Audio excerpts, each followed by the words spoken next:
கிறிஸ்துவில் பிரியமானவர்களே, கர்த்தரும் இரட்சகருமாய் இயேசு கிறிஸ்துவின் ஈடினேட் நாமத்தினாலே உங்கள் யாவருக்கும் என் அன்பின் வாழ்த்துக்களை தெரிவித்துக் கொள்கிறேன். தேவன் அருளிய அப்பம் மினிஸ்ட்ரி சேனல் மூலியமாக உங்களோடு சந்திப்பதில் மிகுந்த மகிழ்ச்சி அடைகிறேன். தினம்தோறும் அதிகாலை வேளையிலே பரிசுத்த வேதாந்தத்திலிருந்து ஒரு பகுதியை நாம் தியானித்து நம்முடைய குடும்ப பாதுகாப்பிற்காக நாம் ஜெபித்து வருகிறோம். ஏசாயா 54 அதிகாரம் 8 வசனத்திலே, அற்பகாலம் மூண்ட கோபத்தினால் என் முகத்தை இமைப்பொழுது உனக்கு மறைத்தேன், ஆனாலும் நித்திய கிருபையுடன் உனக்கு இறங்குவேன் என்று கர்த்தராகிய உன் மீட்பர் சொல்கிறார். ஹல்லேலூயா. கிறிஸ்துவில் பிரியமானவர்களே, அதிகால வேளையிலே வேற வேற தேசத்திலே வேற வேற சூழ்நிலையிலே பலவிதமான ஜனங்கள் இணைந்திருக்கிறீங்க. தேவனுக்கு பிரியமில்லாமல் நம்முடைய வாழ்க்கையில ஏதாவது காரியம் இருக்கும்போது தேவன் முகத்தை மறைத்துக் கொள்கிறார். அற்பகால மூண்ட கோபத்தினால் என் முகத்தை இமைப்பொழுது உனக்கு மறைத்தேன் என்கிறார். ஒரு குடும்பத்துல சாபம் இருந்தாலும் சரி, பஞ்சம் இருந்தாலும் சரி, தரித்திரம் இருந்தாலும் சரி, இன்னும் நம்ம நிறைய காரியங்கள் சொல்லலாம். என் வாழ்க்கையே போராட்டமா இருக்கு அப்படிம்பாங்க, என் வாழ்க்கையே எனக்கு பாடா இருக்கும்பாங்க, என் வாழ்க்கையில எனக்கு எதுவுமே செய்ய முடியலம்பாங்க, பல சூழ்நிலை சொல்லுவாங்க. ஏன் என் வாழ்க்கையில இருந்திருக்கு. போன வாரம் சனிக்கிழமை சாயங்கால நேரத்தில் ஒரு 4:30 மணிக்கு வண்டியில கீழே வந்துட்டேன். 2 வீலர்ல நெஞ்சு பக்கத்தில் அடிதான். பரவாயில்ல, கர்த்தர் கிருபையாக மீட்டு கொடுத்தார். முடிஞ்சா ஒரு நாளைக்கு 1 நிமிடமாவது எனக்காக, ஊழியத்துக்காக, குடும்பத்திற்காக ஜெபித்துக் கொள்ளுங்கள். அற்பகாலம் மூண்ட கோபத்தினால் என்று எழுதப்பட்டிருக்கு. ஒரு மனுஷன் கர்த்தருடைய வார்த்தையை விட்டு விலகும் போதே தேவனுக்கு கோபம் வந்துடும். எக்ஸாம்பிளுக்கு சொல்லணும் அப்படின்னா, வேதத்தை விட்டு விலகும் போது துன்மார்க்கர் என்று எழுதப்பட்டிருக்கு. நானும் கையில பைபிள் எடுத்து வாசிக்க தான் செய்யறேன், நானும் ஜெபம் பண்ண தான் செய்யறேன். மனிதன் முகத்தை பார்க்கிறான், தேவன் உள்ளத்தை பார்க்கிறான். என் இருதயத்துல என்ன குப்பை இருக்கு, என்ன அசுத்தம், என்ன எண்ணங்கள், என்ன சிந்தனைகள், இருதயத்துக்குள்ள என்னெல்லாம் சொல்லி தேவன் ஆராய்ந்து பார்ப்பார். ஒரு குடும்பத்தை ஆசீர்வதிக்க விரும்பினால் முதல்ல தேவன் உள்ளத்தை பார்ப்பார். இமை பொழுது என்று எழுதப்பட்டிருக்கு. ஏன் இமை பொழுது முகத்தை மறைத்தார் அப்படின்னு சொல்லி பார்க்கும்போது, கர்த்தருக்கு பிரியமில்லாத என்னென்ன காரியம் இதயத்தில் இருக்கோ அவர் முகத்தை மறைக்கத்தான் செய்வார். ஏன்னா சில குடும்பத்திலே 10 வருஷம் பகை, 20 வருஷம் வைராக்கியம், 30 வருஷம் கசப்பு, 40 வருஷம் எரிச்சல், இப்படி பல வருஷமா சில குடும்பத்துல வாழ்ந்து அப்படியே செத்து போயிடுவாங்க. தேவன் இதயத்தை பார்க்கும்போது இதயத்துல மன்னிக்க முடியாத ஒரு சுபாவம், வைராக்கியம், எரிச்சல், கோபம் இப்படிலாம் உள்ள இருக்கும்போது அந்த இடத்துல சத்துரு உள்ள வந்துருவான், இருள் உள்ள வந்துடும். இமை பொழுது உன்னை கைவிட்டேன். ஏன் அப்படி சொல்லப்பட்டிருக்கு? நம்ம கொஞ்சம் ஆராய்ந்து பார்ப்போமே. இமை பொழுது என் முகத்தை உனக்கு மறைத்தேன். அப்பனா என்ன அர்த்தம்? ஒரு வசந்த எடுத்து நம்ம தியானிக்கும் போது ஏன் அப்படி கோவப்பட்டாரு? நம்ம நார்மலா யோசிச்சு பார்ப்போமே. இப்ப நான் இருக்கேன் என் வீட்டில், என் பிள்ளைகள்கிட்ட, நான் எதுக்கோ ஒரு காரியத்துக்காக கோவப்பட்டிருக்கேன். ஏன் கோவப்பட்டிருப்பேன்? தப்பா இருந்தா கோவப்படத்தான் செய்வேன். அதான் அப்பா. அதே போல நீங்க உங்க வீட்டில் ஏதாவது ஒரு காரியத்துக்காக கோவப்படுறீங்க அப்படின்னா அது என்ன காரியம்? அப்படி நம்ம யோசித்து பார்க்கணும். அற்பகாலம் மூண்ட கோபத்தினால் என் முகத்தை இமைப்பொழுது உனக்கு மறைத்தேன். பாவம் செய்யும்போது தேவனுடைய முகம் மறைக்கப்படும். என் வாழ்க்கையில நான் பாவத்துல தான் பிறந்து வாழ்ந்து விக்கிரது பணம் கொடுத்து பாவத்திலே வாழ்ந்து அதுக்கப்புறம் இயேசு சொந்த ரட்சரை ஏற்றுக்கொண்டு அதுக்கப்புறம் என் பாவத்தெல்லாம் அவருடைய சமூகத்தில் அர்ப்பணித்து என் பாவத்தை மன்னின்னு சொல்லி ஜெபம் பண்ணி அதுக்கப்புறம் கிருபை பெற்றுக்கொண்டு கர்த்தர் ஆசீர்வதித்த பல காரியங்கள் உண்டு. அதிகாலை வேளை செய்தி என்ன அப்படின்னா, ஒரு மனுஷன் தேவனை விட்டு தள்ளி போறதுக்கு உலகத்துக்குள்ள 1000 காரியங்கள் செழிப்பா இருக்கு. கெட்டு போற வாசல் விரிவா திறக்கப்பட்டிருக்கு. நிறைய குடும்பத்திலே இணைந்திருக்கிறீங்க. தேவனுக்கு பிரியமானபடி நம்முடைய வாழ்க்கை இருந்தால் ஆசீர்வாதம். என் வாழ்க்கையும் சேர்த்துதான். கர்த்தரை விட்டு ஒரு மனுஷன் எப்ப தள்ளி போறானோ அப்பந்தான் சத்துரு உள்ள வரான். வேதம் சொல்லுது, திருடன் திருடவும் கொல்லவும் அழிக்கவும் வருகிறான் அன்றி வேற ஒன்றுக்கும் வரான். ஒரு குடும்பத்துக்குள்ளே ஆசீர்வாதம் வரணும் அப்படின்னா இயேசு கிறிஸ்து அந்த வீட்டுக்குள்ள வரணும். இயேசு வந்த வீட்டுக்குள்ளே சமாதானம், இயேசு வந்த வீட்டுக்குள்ளே ஆசீர்வாதம். உங்க வீட்டுல இயேசு கிறிஸ்து வந்துட்டார் அப்படின்னா ஆசீர்வாதம். உங்க வீட்டுக்குள்ள இயேசு கிறிஸ்து வந்துட்டார் அப்படின்னா சமாதானம். உங்க வீட்டுக்குள்ள இயேசு கிறிஸ்து வந்துட்டாருன்னா விடுதலை. இமை பொழுது உன்னை கைவிட்டேன். ஏன் கைவிட்டாரு அப்படின்னு சொல்லி பார்க்கும்போது கோபம். அவரு கோபப்படுற அளவுக்கு என்னப்பா நம்மகிட்ட பிரச்சனை இருக்கு அப்படின்னு சொல்லி யோசித்து பார்க்கும்போது, ஒரு வீட்டுல அக்கிரமம் மிகுதியாய் போகும்போது அன்பு தனிந்து போகும் என்று எழுதப்பட்டிருக்கு. காலம் கடைசியா இருக்கு. நம்ம கையில செல்போன் இருக்கு, 24 மணி நேரம் இருக்கு. இந்த 24 மணி நேரத்துல நம்ம என்னெல்லாம் பார்க்கிறோம், அது எல்லாமே நியாயத்திற்கு நாள்ல போய் நிற்கும். என்னையும் சேர்த்தான். நானா இருந்தாலும் 24 மணி நேரம் என்ன செய்றேன், தேவன் பார்த்துட்டு இருப்பார்.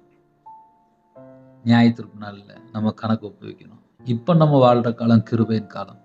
அந்த கிருபையின் காலத்துல தான் வேதம் எழுதப்பட்டிருக்கு, ஆனாலும் நித்திய கிருபையுடன் உனக்கு இறங்குவேன் என்று கர்த்தராகிய உன் மீட்பர் சொல்கிறார். ஏன் அப்படி சொல்றார் அப்படின்னா, நீ கர்த்தரை விட்டு தள்ளி போயிட்ட, இந்த நாள்ல மனம் திரும்பிரு, இந்த நாள்ல உள்ள வந்துரு, நான் உனக்கு நித்திய கிருபையுடன் உனக்கு இறங்குவேன் என்கிறார். இந்த செய்தியை கேட்கும்போது சற்று வித்தியாசமா இருக்கும். கர்த்தரை விட்டு தள்ளி போகும்போது முகம் மறைக்கப்படுது. ஆனாலும் நம்ம கிருபையின் காலத்துல வாழ்றோம். நித்திய கிருபையுடன் உனக்கு இறங்குவேன் என்று கர்த்தராகிய உன் மீட்பர் சொல்லுகிறார். நம்மளை மறுபடியும் மீட்டெடுக்க, மறுபடியும் நம்மளை தூக்கி எடுக்க தேவன் விருப்பப்படுறார். மனுஷன் விருப்பப்பட மாட்டான். மனுஷன் விருப்பப்படவே மாட்டான். அவன் நல்லா இருக்கானே, அவன் குடும்பம் நல்லா இருக்கு, அவன் நல்லா இருக்காளே, அவங்க குடும்பமா நல்லா இருக்கிறாங்களே அப்படின்னு சொல்லி தேவையில்லாம உட்காந்து யோசிச்சுட்டு இருப்பாங்க. ஆனால் நீங்க நல்லா இருக்கணும்னு சொல்லி பரலோகத்துல என் பிதாவின் சுத்தம், நீங்க நல்லா இருக்குன்னு சொல்லி தம்முடைய சொந்த குமாரனை தந்தார். நீங்க நல்லா இருக்குன்னு சொல்லி பரிசுத்த ஆவியை நமக்கு தந்திருக்கிறார். நம்ம நல்லா இருக்கணும், அதான் தேவனுடைய சித்தம். நானும் அவைகளுக்கு ஜீவன் உண்டாயிருக்கவும் அது பரிபூர்ணப்படம் வந்தேன் என்கிறார். இயேசு கிறிஸ்து இந்த பூமிக்கு வந்த நோக்கம் என்ன தெரியுமா? சாபத்தில் இருக்க ஜனங்களை ஆசீர்வதிக்கணும், மீட்டுக் கொள்ளணும், விடுதலை செய்யணும், ஆசீர்வதிக்கணும், சந்தோஷமா மனமகிழ்ச்சியா இருக்கணும். தம்முடைய ஜீவனையே தந்துட்டார். என்னுடைய சமாதானத்தை உங்களுக்கு வைத்து போயிறேன் என்று சொன்னார். இந்த வசனத்துல நம்ம யோசித்து பார்க்கும் அவ்வளவு ஆழமான கருத்து. என்னுடைய சமாதானத்தை உங்களுக்கு கொடுக்கிறேன். உலகத்துக்குள்ள ஒரு சமாதானம் இருக்கு. மதுபான கடைக்கு போனா அங்க ஒரு சந்தோஷம் இருக்கும். தேவையில்லாத இடத்துல போய் நிற்கும்போது அங்க ஒரு அசுத்தமான ஒரு காரியத்துல ஒரு சந்தோஷமா தெரியும். நான் பின்னாடி பார்த்தா சத்துரு தான் நிற்கும். ஆனா இயேசு கிறிஸ்து சொன்னார், நான் உங்களுக்கு சமாதானத்தை வைத்து போகிறேன், என்னுடைய சமாதானத்தை வைத்து போகிறேன். யாரெல்லாம் அதிக அளவில் இணைந்திருக்கிறீங்களோ நமக்கு ஒரு வாக்குத்தத்தமான செய்தி என்ன தெரியுமா? நித்திய கிருபையுடன் நான் உனக்கு இறங்குவேன். அப்படின்னா என்ன அர்த்தம் அப்படின்னா, மறுபடியும் நம்மளை மீட்டுக் கொள்றாரு, மறுபடியும் நம்மளை சேர்த்து கொள்றாரு, மறுபடியும் நம்மளை அணைத்துக் கொள்கிறார், மறுபடியும் நம்மளை தூக்கி எடுக்கிறார். ஒருவேளை நான் விழுந்துட்டேன், என் வாழ்க்கை முடிஞ்சிட்டு, நான் எல்லாராலும் கைவிடப்பட்ட நிலைமையில இருக்கிறேன் அப்படின்னு யாராவது இணைந்திருந்தால், நித்திய கிருபையுடன் உனக்கு இறங்குவேன். அவர் இறங்கிட்டார் அப்படின்னா யாரும் குறுக்கெல்லாம் நிக்க முடியாது. சில குடும்பத்துல சொல்லுவாங்க, நாங்க போயாச்சு அப்படின்னா அந்த வீடு 2000 4000 விடுவாங்க. தேவன் ஒரு குடும்பத்தை ஆசீர்வதிக்க விரும்பினால் தடுப்பவன் யார்? இஸ்ரவேலை ஆசீர்வதிப்பதே கர்த்தருக்கு பிரியம். கர்த்தருக்கு எதுப்பா பிரியம் அப்படின்னா, இஸ்ரவேலை ஆசீர்வதிக்கணும். அது கர்த்தருக்கு பிரியம்.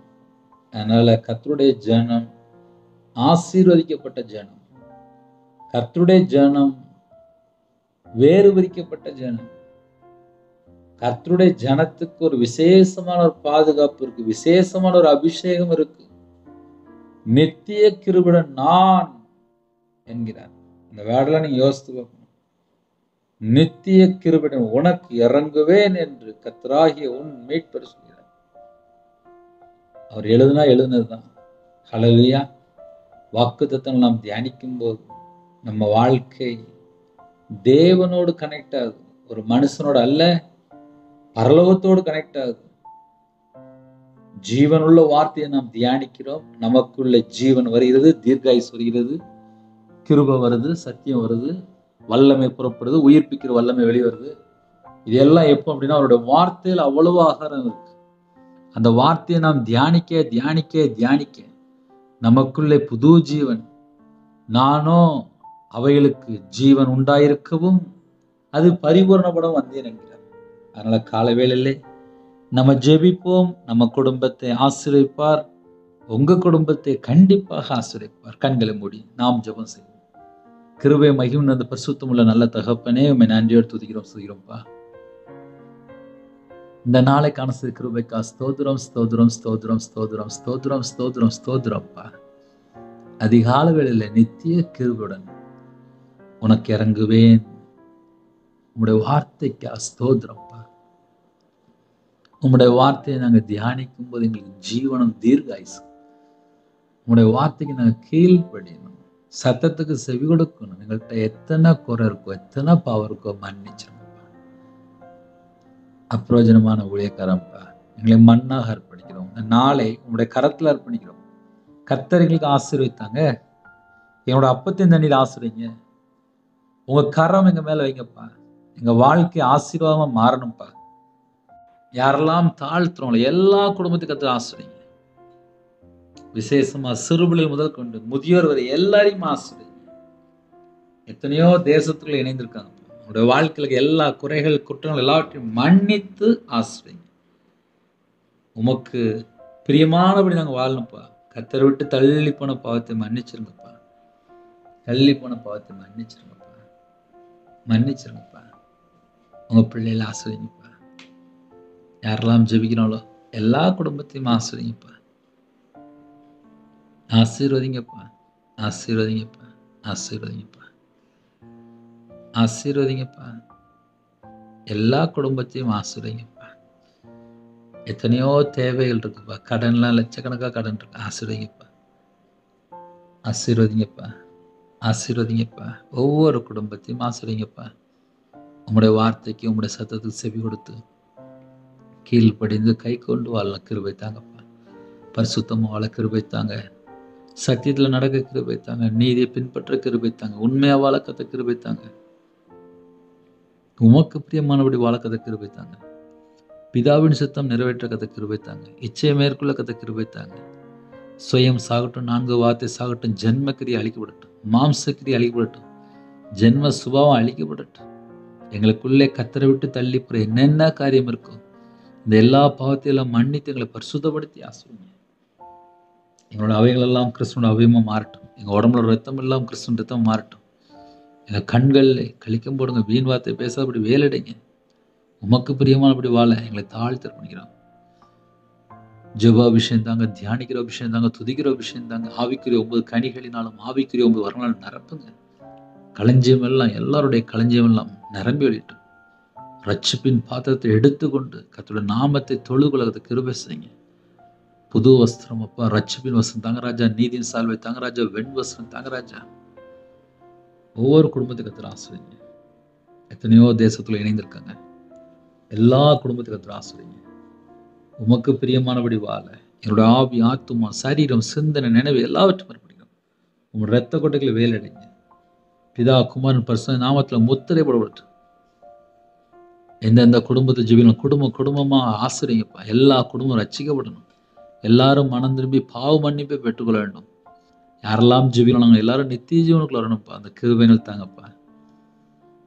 எங்களுடைய பாவத்தை மன்னிக்க, எங்களுடைய அக்கிரமத்தை மன்னிக்க, எங்களுடைய தலைமுறை சாபத்தை எல்லாம் சிறுதலை சுமந்தவரே உண்மை அழைக்கிறோம். கர்த்தராகிய அப்பா, விசேஷமா உங்க பிள்ளைகளோட பேசுனீங்க. கர்த்தராய் உன் மீட்பர் சொல்லியார் என்று பேசுனீங்கப்பா. உங்க பிள்ளைகளோட நீங்க பேசுனீங்க. நித்திய கிருபையுடன் உனக்கு இறங்குவேன் என்று வாக்குத்தத்தம் பண்ணீங்க. நன்றி நன்றி நன்றி. கற்பத்துணியா ஜெபினா கர்த்தர் மனமிறங்கி ஆசுறீங்க. மாசமா இருக்காங்க, தாய்மொழியும் ஆசுறீங்க. டெலிவரி கொடுப்பாங்க, கர்த்தர் கூட இருங்க. பிள்ளைகளுக்கு யாரெல்லாம் திருமண வயசுல இருக்கிறாங்களோ அந்த குடும்பத்துக்கு ஒரு நல்ல குடும்பமா தாங்க கர்த்தர் பொறுப்படுத்துங்க. பிறந்த நாள் கொண்டாடுறாங்க, திருமண நாள் கொண்டாடுறாங்க, கர்த்தர் கறந்துட்டு 1000 மடங்கு ஆசிடுவீங்க. திருமணம் முடிந்ததுக்கு அப்புறம் எந்தெந்த குடும்பத்திலே இணைந்திருக்காங்களோ சமாதானம் இல்லாமல் இருக்காங்க, டைவர்ஸ்களுக்கு பிரச்சனை ஓடிட்டு இருக்கு, வீட்டில் பல தேவைகள், எல்லா குடும்பத்துக்கு கர்த்தர் மாற்றி ஆசிடுவீங்க. இந்த நாளுக்காக அப்பா ஸ்தோத்திரம் ராஜா. யாரெல்லாம் வேற வேற இடத்துல டிராவலிங் இருக்காங்களோ, பஸ்ஸில் போகிறாங்க, காரில் போகிறாங்க, ட்ரெயினில் போகிறாங்க, ஃப்ளைட்டில் போகிறாங்க, காலவேளையில் வெளிநாட்டில் இருக்காங்க, வேறு வேறு இடத்துல இருக்காங்க, ஹோமில் இருக்காங்க, ஹாஸ்டலில் இருக்காங்க, முதியோர் இடத்துல இருக்காங்க, வாட்ச்மேன் ஜெபிக்கிறாங்க, செக்யூரிட்டி ஜெபிக்கிறாங்க, போலீஸ் ஆஃபீஸ் ஜெபிக்கிறாங்க, ஆர்மியில் ஜெபிக்கிறாங்க, அதிகாரிகள் ஜெபிக்கிறாங்க, தலைவர் ஜெபிக்கிறாங்க, டாக்டர் ஜெபிக்கிறாங்க, நர்ஸ் ஜெபிக்கிறாங்க. சில குடும்பத்திலே காலவேளையில் போட்டில் பொறுப்பாங்க. எல்லா குடும்பத்தையும் விவசாயி ஜெபிக்கிறாங்க. சில குடும்பத்தில் வியாபாரத்தில் இருக்காங்க, சிறுதொழில் பார்க்காங்க, கம்பெனி வைத்திருக்காங்க. எல்லா குடும்பத்தையும் உங்களுடைய கரத்தில் பண்ணிடுங்க. டீச்சர் ஜெபிக்கிறாங்க. எல்லாரையும் உங்களுடைய கரத்தில் பண்ணிடுங்க. உங்கள் பிள்ளையோட கர்த்தர் பொறுப்பிட்டு போங்க. அவங்களுடைய தேவைகள் எல்லாம் சந்திங்க. கடனில் கஷ்டப்படுகிற குடும்பத்தை உங்களுடைய கரத்தில் பண்ணிடும். கடன் பிரச்சனைக்கு ஒரு முடிவு கொண்டு வாங்க. நிம்மதியில்லாத சூழ்நிலை எல்லாவற்றையும் கர்த்தர் மாற்றி ஆசிப்பீங்க. இந்த நாளுக்குள்ள எல்லா காலத்திலும் கர்த்தர் கூட இருங்க. ஹாஸ்பிட்டலில் அவசர சிகிச்சையில் படுத்த படுக்கையில் குடும்பத்தை கர்த்தர் சந்தித்து பூரண சுகம் தந்து, பூரண விடுதல், தீர்காயுசு தந்து, பரிபூர்ணமாக சுகப்படுத்தி ஆசிரியங்க ராஜா. உங்களுடைய நாமம் மகிமைப்படட்டும். தேவனர்களே அப்போ மினிஸ்டரில் உங்களுடைய கரத்தில் பண்ணிடும். ஜெபிக்கிற எல்லா குடும்பமும் ரட்சிக்கப்பட வேண்டும். அப்பா, நாங்கள் எல்லாரும் நித்திய ஜீவனுக்கு வர வேண்டும். என்னுடைய பாவத்தை மன்னிங்க, என்னோட அக்கிரமத்தை மன்னிங்க. கர்த்தரை விட்டு தள்ளி போற என்னென்ன காரியங்கள் எல்லாத்தையும் மன்னிச்சது ராஜா. எத்தனையோ தேசத்துல இணைந்திருக்காங்க. எல்லா குடும்பத்தையும் உங்களுடைய கரத்துல பண்ணிடும். வீடு கட்டுறாங்க, சொந்தமா வண்டி நினைக்கிறாங்க, சொந்தமா ஒரு அப்பா பிசினஸ் ஆரம்பிக்கிறேன், எல்லா விதமான வாசல் திறந்து விடுங்க. அது மாத்திரமில்லை, யாரெல்லாம் வேலைக்காக ட்ரை பண்ணாங்களோ கர்த்தர் வாசல் திறந்து விடுங்க. எல்லா குடும்பம் ரட்சிக்கப்படணும். எல்லாரும் மனம் திரும்பி ஆலயத்துல நாட்டப்படணும். கர்த்தர் பிரியமானபடி வாழணும். கர்த்தர் கிருபை செய்யுங்க. இந்த நாளை ஆசீர்வதித்தாங்க. இரவும் போலுமாக அப்ப ஜெபிக்கிற பிள்ளைகளா, துதிக்கிற பிள்ளைகளா மாறட்டும். கர்த்தருக்கா எழும்பி பிரகாசிக்க அது கிருபை செய்யுங்க. கர்த்தர் பொறுப்படுது துதி கன மகிமை எல்லாம் ஒருக்க செஞ்சிடும். இயேசு கிறிஸ்துவின் பிதாவே ஆமென். தேவனுக்கு மகிமை உண்டாதாக. கர்த்தர் தாமே உங்களை உங்கள் குடும்பத்தின் சகல காரியத்தையும் சம்பூர்ணமா திருப்தியா கர்த்தர் கொண்டு ஆசீர்வதிப்பாராக. ஆமென். கர்த்தராகிய இயேசு கிறிஸ்து கிருபையும் பிதாவாகிய தேவனுடைய அன்பும் பரிசுத்தருடைய ஐக்கியம் இப்பொழுதும் எப்பொழுதும் சதா காலங்களிலும் நம் மனதில் கொடுப்பதாக. ஆமென். கிறிஸ்துவுக்குள் பிரியமானவர்களே, எனக்காக கொஞ்சம் ஜெபம் பண்ணிக்கோங்க. சரீரத்தை சின்ன பலவீனருக்கு ஜெபம் பண்ணிக்கோங்க. இரவனத்தை ஜெபிக்கிறாதீங்க. 9363064182 நம்பர் உண்டால் நாங்கள் உங்களுக்காக ஜெபிப்போம். தொடர்ந்து இணைந்திருங்கள். ஊழியத்துக்காக ஜெபித்துக்கொள்ளுங்கள். God bless you. Thanks for watching. Please subscribe our channel. Click the like and share. Click the bell. God bless you.